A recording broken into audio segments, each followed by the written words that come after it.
वहीं बीजेपी नेता सोनाली फोगाट के निधन के बाद अब मुख्यमंत्री मनोहर लाल की ओर से भी ट्वीट किया गया है और साथ ही उन्होंने ट्वीट करते हुए लिखा है कि भाजपा नेत्री श्रीमती सोनाली फोगाट जी की आकस्मिक निधन का बेहद दुखद समाचार प्राप्त हुआ। ईश्वर दिवंगत आत्मा को अपने श्री चरणों में स्थान दे एवं शोकाकुल परिजनों को ये असीम दुख सहन करने की क्षमता प्रदान करें। ओम शांति।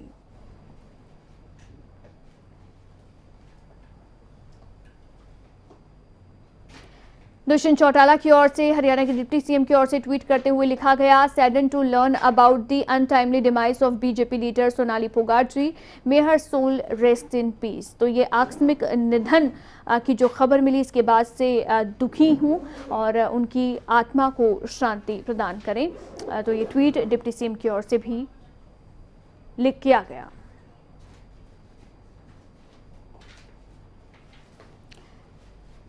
बीजेपी प्रदेश अध्यक्ष ओपी धनखड़ की ओर से ट्वीट किया गया और उसमें उन्होंने लिखा कि कलाकार व भाजपा कार्यकर्ता आदमपुर क्षेत्र से 2019 की उम्मीदवार रही श्रीमती सोनाली फोगाट जी के निधन का दुखद समाचार मिलने से हतप्रभ हूं।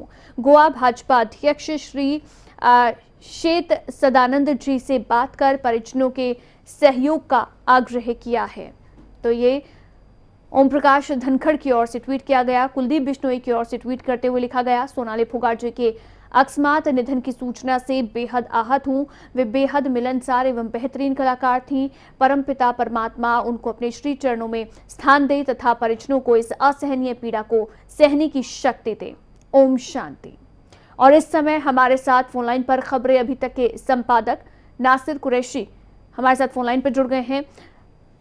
इस समय नासिर जी, देखिए ये एक बेहद दुखद जो खबर सामने आई है और सोनाली फोगाट का जो निधन हो गया है, एक बड़ी क्षति, लेकिन इसके साथ ही साथ आप इस पर क्या कहेंगे, कैसे किन शब्दों में आप श्रद्धांजलि देंगे?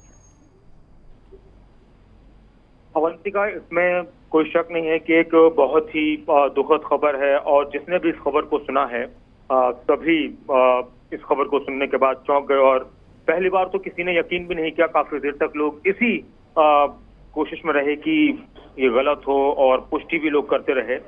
इसमें कोई शक नहीं है कि सोनाली फोगाट बहुत बेबाक महिला थी और बेबाकी के साथ अपनी जिंदगी को जीने वाली थी और समाज के बहुत से ऐसे हिस्सों से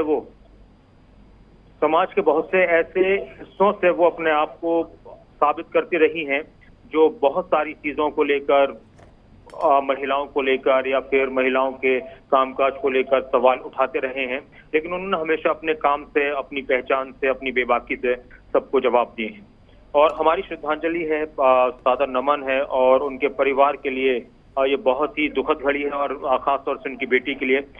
अभी आपको ध्यान है कि बहुत चर्चाओं में थी अभी जब से कुलदीप बिश्नोई का बीजेपी में शामिल होने की खबर थी और वो शामिल हुए, खुद मिली भी थी, हमसे खुद बात हुई है, मेरी भी खुद बात हुई थी, खबर अभी तक के हमारे अलग अलग हमारे सहयोगियों से उनकी बात हुई।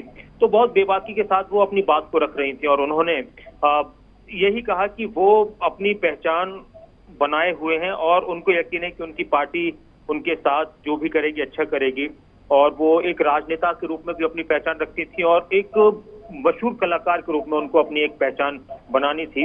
इसमें कोई शक नहीं है कि दुनिया उनको जानती थी, करोड़ों उनके फैंस थे, लोग पसंद करते थे। बहुत से लोग इंसान की जिंदगी में होते हैं कि आलोचना भी करते हैं, लेकिन वो हमेशा आलोचना करने वालों को भी जवाब देती थी और उन्होंने अपने काम से जवाब दिया। खबर अभी तक स्टूडियो में भी वो आई हैं, तो बहुत सारी, क्योंकि एक ऐसी महिला, एक ऐसी नेता जिनसे हम सिर्फ टीवी के माध्यम से या फिर खबरों के माध्यम से रूबरू नहीं थे, बल्कि हम उनको जानते थे, तो बहुत एक झटका लगा और अब सिर्फ यादें रह गई हैं और इंसान की जिंदगी का कोई भरोसा नहीं है। इस हादसे ने, इस उनके दुखद निधन ने ये साबित किया कि हम समझ नहीं पाते कि वक्त कब आ जाए। तो किसी ने कहा है ना कि जिंदगी इससे ज्यादा कुछ और नहीं, कुछ रोज हैं गुजारने, कुछ गुजर गए। तो ये एक ऐसा झटका रहा है उनके फैंस के लिए, उनके चाहने वालों के लिए। और हम हरियाणा की राजनीति की अगर बात करें, कुछ राजनेता थी, आदमपुर से चुनाव लड़ा और इस वक्त हो सकता है कि आने वाले वक्त में फिर वो हमें चुनाव के मैदान में दिखती, प्रचार करती हुई नजर आती बीजेपी के लिए, चाहे वो खुद अपने लिए करती, चाहे बीजेपी का जो भी कैंडिडेट आदमपुर से चुनाव लड़ता उनके लिए करती। तो ये एक बड़ा सवाल है कि और बहुत सारे शक शुबा भी बहुत से लोगों ने इस पर जताया। उनके परिवार के लोग अभी ज्यादा बोलने को तैयार नहीं है।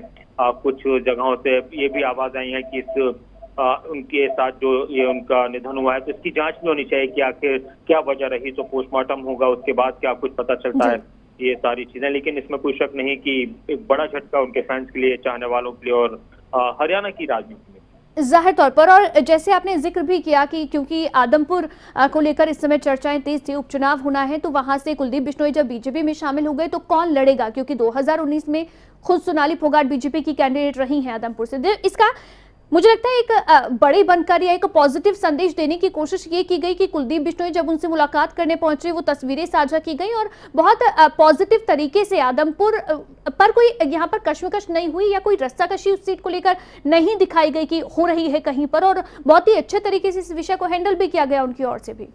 बिल्कुल, वो ऐसा लगता था कि वो जितनी बेबाक है तो वो इस बेबाक में बहुत कुछ ऐसा बोल जाएं कि अपनी पार्टी की लाइन सेट कर बोल जाएं इस तरह से, लेकिन उनकी तरफ से इस तरह का कोई बयान नहीं आया। पत्रकारों ने उनसे पूछा भी कि अब आपकी भी पहचान है, आपकी तो राजनीति खत्म हो जाएगी, लेकिन उन्होंने कहा कि उन्हें यकीन है कि उनकी पार्टी उनके साथ जो भी करेगी अच्छा करेगी और पार्टी जो भी फैसला लेगी वो उसको मानेगी।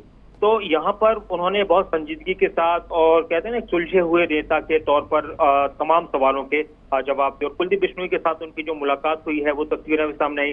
कुलदीप बिश्नोई ने लिखा था कि उन्होंने कहा था कि मुझसे मिलने के लिए वक्त मांग रहे थे, वो मिलना चाहते थे, तो मैं मिली थी उनके घर पर, वो गए थे कुलदीप बिश्नोई फार्म हाउस पर गुड़गांव में। तो वो तस्वीरें सामने आई और उसमें लग रहा था कि एक मजबूती के साथ ये दोनों ही नेता आदमपुर में अपनी पार्टी को मजबूत करने के लिए, अपनी पार्टी को जिताने के लिए एक साथ नजर आएंगे। लेकिन किसी को क्या पता था कि उससे पहले ही इतना बड़ा ये सान्या हो जाएगा, एक दुखद घटना हो जाएगी। और अब देखना होगा कि अब क्या कुछ निकलता है आगे, पोस्टमार्टम रिपोर्ट में क्या कुछ आता है। अभी तक तो हम सबको यही पता है कि हार्ट अटैक उनके निधन की वजह बताई जा रही है। बिल्कुल, अभी इंतजार पोस्टमार्टम रिपोर्ट का करना होगा। बहुत शुक्रिया नासिर कुरैशी आपका। लेकिन इस समय अब देखिए, क्योंकि सोनाली फोगाट का निधन हो गया है, एक बड़ा झटका जाहिर तौर पर और एक दुखद ये समाचार जो आज दिन के शुरुआत के साथ ही सामने आया है। लेकिन इस समय आपको ये भी बता दें कि उनके निधन के पीछे की असल वजह क्या रही। शुरुआती तौर पर हार्ट अटैक बताया जा रहा है, लेकिन अभी पोस्टमार्टम रिपोर्ट का इंतजार करना होगा, उसके बाद ही पूरी जो स्थिति है वो साफ हो पाएगी।